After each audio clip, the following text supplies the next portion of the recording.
Good morning, Senator. So you have a new book out today, and it's called Unfettered. And it's a very candid memoir that covers everything from your journey into public service, your Senate race against Dr. Oz, your marriage to the wonderful Giselle, and kids, and your life-threatening stroke and struggles with depression. Why did you want to tell your story? Well, because I think it's an important conversation to have. I know millions of Americans suffer from depression, and a lot of that part is very counterintuitive. After winning the biggest election in my cycle, and now, that's actually when depression really took control in my life. And then the really, really bad part of depression is the conversation you start to have with yourself to take yourself out. And that's another important conversation to have, especially on Veterans Day. 18 veterans take their lives every day. And that's an important conversation. And that's why I try to describe to people that I beg people, stay in this game for those that are struggling with depression, regardless of what the kinds of resources and support you have in your life. The one thing you can guarantee is to promise to stay in that game. Because it's very counterintuitive. My emergency brake was my kids, and I realized that I can't be the legacy to cancel myself in that way, and that saved my life. And sharing about that story is me as the gratitude that I'm to be here is like to pay it forward. And I've had this conversation with members of Congress, with strangers that have reached out, and some that have described that those kinds of message has really saved our life. So for me, I'm going to continue to have this conversation so long as people want to hear it. And that's why I'm grateful to be here, especially after medically dying after that stroke. Senator, we wanted to check in on how you're feeling today, because as you speak of depression, as someone that's also had mental health struggles, I know it ebbs and flows. I'd love to know how you're doing today and what you want people to learn from your struggles. What I would learn from the struggle is like I'm lucky enough to be really free of most of that in the middle of all of this flux. For me, it's like I'm so grateful to feel great. But I understand what millions of people, even some people might be watching now, that are in that same dark place. And I'm trying to tell people. And 3 years ago, I couldn't get out of bed. And I started to have the darkest conversation anyone can have about taking yourself out. So for me, like that's the kind of the core message of that book. And I've actually dedicated the book to all those people that are having this kind of struggle. And yes, I know it may not be a big political winner to talk about these things, but I do think it's an important one to have because a lot of people are suffering and may not able to talk about it. And now, even if someone that elected as a U.S. senator, just like what happened to that young man that played for the Dallas Cowboys, right after his first touchdown, and he shot himself. Yeah. I've had people touch my life that way with suicide, and it's heartbreaking, and you can't come back from it. Yeah. So you will get better. Stay in the game.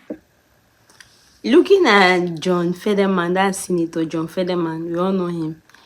He talks about he had a new book called Unfettered. Unfettered is talking about his memoir for depression. He talks about even when he had this big win, they put him as a senator. We could see him and the children. Even it was just about the children. He started having that struggle of even taking out his own self. So he said that it has been something that he's very happy to share. He has been sharing it, and even members of parliament have come to him with such scenarios, and they have come and he has shared his experience, which is a very good one. So he cannot stop sharing it. He knows he doesn't really connect to politics, but at least day-to-day life. And it's Veteran Day, 18% of veterans kill themselves every day. As he says, shot themselves. Many people win, but they are in depression. They are that, oh, my life. So many people are suffering it everywhere in the world. Depression is real. People do hide it. So what will you say about depression? So I would say that one is correct, because What's your opinion? I want to see your own opinion. What do you think about being shared depression? Where I come from, people suffer depression, but they are not being diagnosed. Because where I come from, if you want to look as a child, what I went through, I did not look at the mirror for 5 years. It was a time. Do you know that was depression? But nobody diagnosed me, because how will a young girl stay without looking at her face for 5 years? Because I'm physically challenged. I guess all the way some people will treat you at times, even in school without speaking, the way everybody will just behave. I was not aware that I have a physically challenge, although that's funny. I became aware at 12 years old. That's in middle school. We call that secondary school in Africa.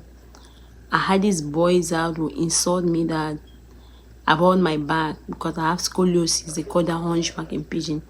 And they would tell me, hey, get out here, you're hunchback. So when I went home and asked my mom, they say about me, I got hunchback.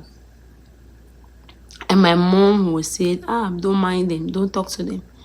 They don't know what they are saying. You're fine. But my mom, in her own way, she helped, but that was not helping.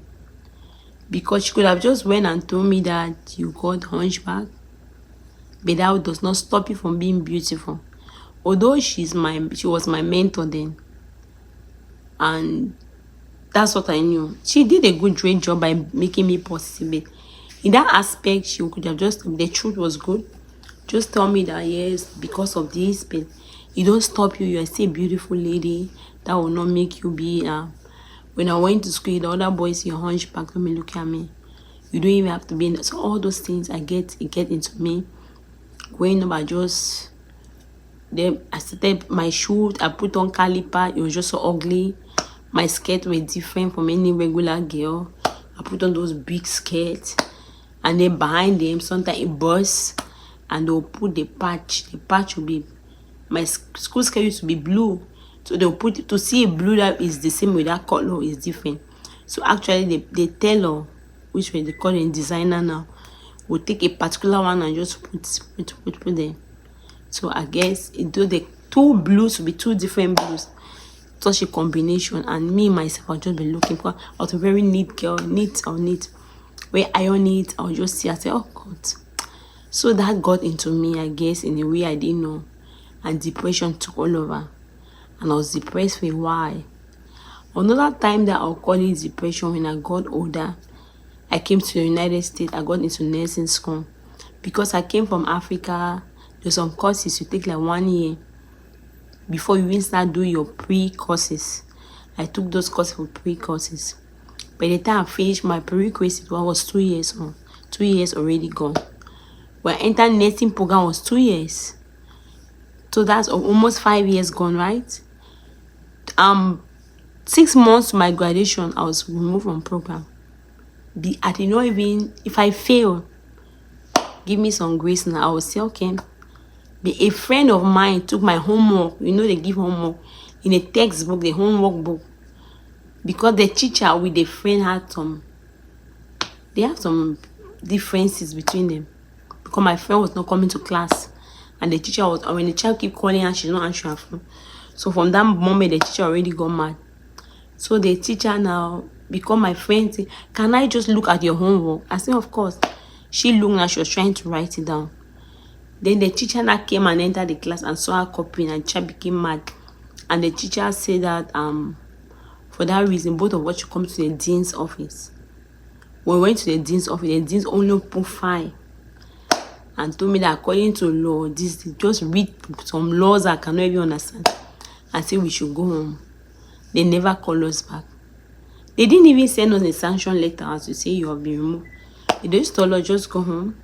You never call us back. I came back to Georgia. That was like 5 hours drive. It was just a lot happened during that period. I became so depressed. I would say that's depression. The first time unknowingly that was depressed. So depressed. with prayers, family love, and support, I recovered from that depression. My friend who became depressed in her own way also, because both of us were in the same boat. She later on have cancer. In that process, she refused to take chemo. That depression made her to become an alcoholic, and she died in that process. So looking at what he's talking about depression is great awareness. That book is a powerful book for everyone to read it. For everyone is similar to it. 99% of household human being, aunties and uncles have experienced it. So let me see our own scenario about what you have about Fetterman. This is book that is talking about our experience with depression also. Thank you very much for watching. And then on that depression, talk about taking his life. Sus becoming suicidal.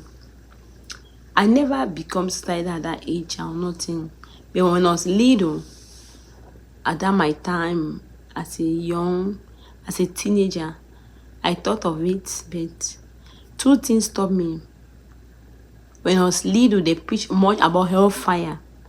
You're going to hellfire if you die, if you're a sinner. Fire that never got stopped. Those evangelists did a good job.